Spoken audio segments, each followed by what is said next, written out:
All welcome to my channel. ఇక్కడైతే నేను నా స్టైల్లో ఆలూ పరోటా ప్రిపేర్ చేస్తున్నాను.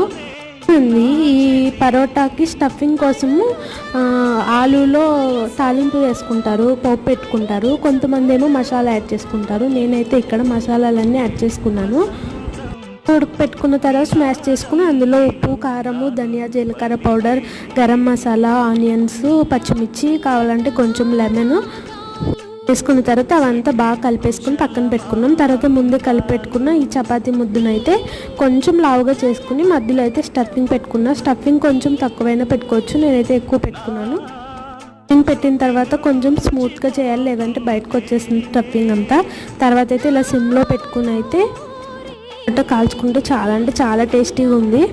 దగ్గర గీ ఉంటే గీతో వేసుకుంటే చాలా బాగుంటుంది. మేమైతే ఇక్కడ దీనికి కాంబినేషన్గా రెసిపీ అయిన పాలకూర పప్పు చేశాను. నెక్స్ట్ వీడియోలో చూపిస్తాను.